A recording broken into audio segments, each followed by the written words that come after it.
The subcommittee will come to order. Good morning. We are starting this hearing much earlier than usual in an effort to accommodate those senators who will be attending the joint session with the Prime Minister of Japan. Today's hearing addresses the issue of youth homelessness, and more specifically, HUD's efforts to prevent and end youth homelessness. I am absolutely delighted to welcome our distinguished panel today, including Cindy Loper, who is a Grammy, Emmy, and Tony award-winning artist who co-founded the True Colors Fund in 2008. This organization works to bring an end to homelessness among gay, lesbian, bisexual, and transgender youth.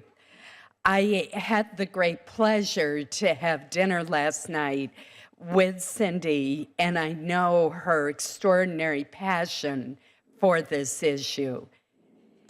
This effort also includes the True Colors Residence, the first project of its kind to provide a permanent, supportive, and secure home to homeless and formerly homeless LGBT youth in New York City.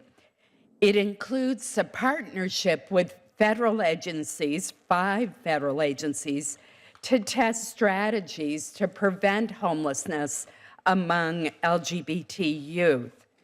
Representing the administration this morning is Jennifer Ho, Senior Advisor for Housing and Services to the Secretary of Housing and Urban Development. Prior to joining HUD, she was a Deputy Director at the U.S. Interagency Council on Homelessness.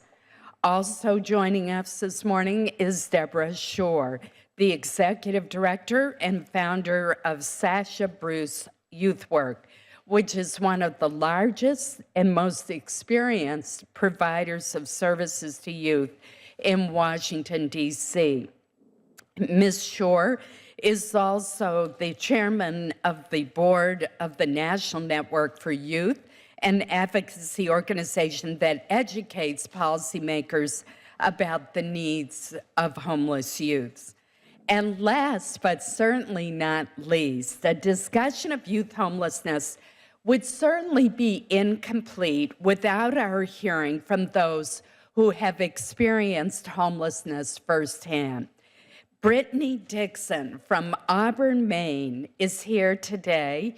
She demonstrates what hard work and determination can achieve when a young person is given the opportunities and support to succeed. And that is what HUD funding helps to make possible for homeless youth across the country.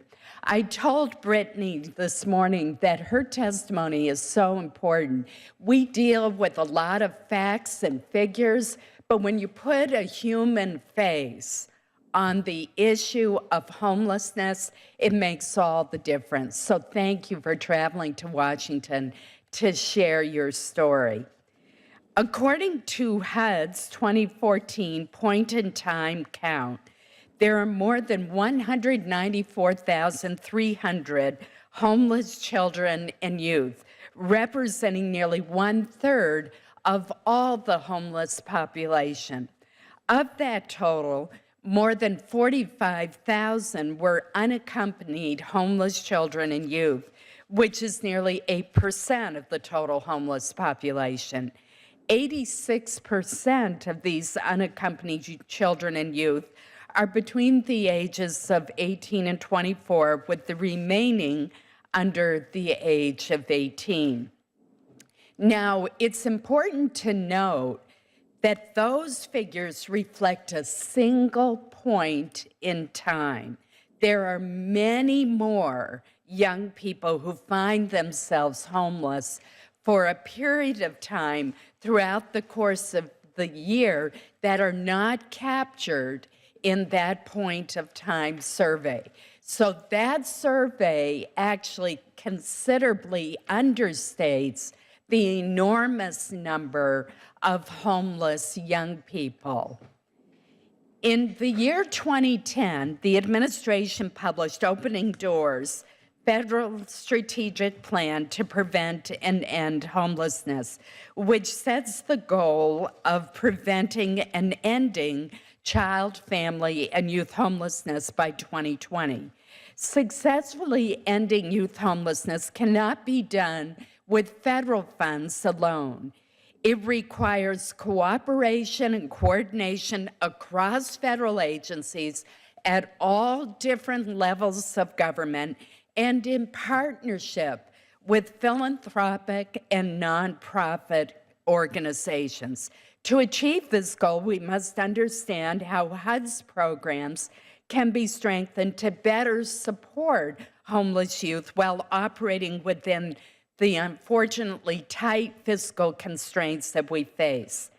I am proud to have joined Senator Patrick Leahy in sponsoring the Runaway and Homeless Youth Trafficking Prevention Act that regrettably failed to advance last week, even though it received a majority of votes from the Senate.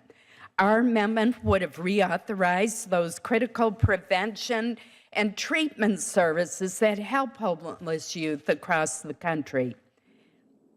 The three basic programs that are authorized by this law have helped thousands of young homeless men and women meet their immediate needs and provided long-term residential services for youth who cannot be safely reunited with their families. I will continue to strongly advocate for the passage of this essential legislation. I've seen the importance of federal funding in my home state of Maine in meeting the needs of unaccompanied youth. New Beginnings in Lewiston and the Preble Street Resource Center in Portland have used these resources to connect young people who need food, safe shelter, health services, and educational support with those who can provide those services. Opportunities exist for better collaboration among HUD, the Department of Education, the Runaway and Homeless Youth and Child Welfare Programs of the Department of Health and Human Services. One such area is coordinating federal policies and guidance around the housing needs of youth who are aging out of the foster care system and then find themselves homeless. There are other areas where stronger coordination is needed, and I look forward to hearing the suggestions and advice of our witnesses. Again, I am proud to welcome our great panel of witnesses and look forward to hearing from them. I now would ask Senator Reed, who has been such an advocate for the homeless for so many years, to give his opening statement.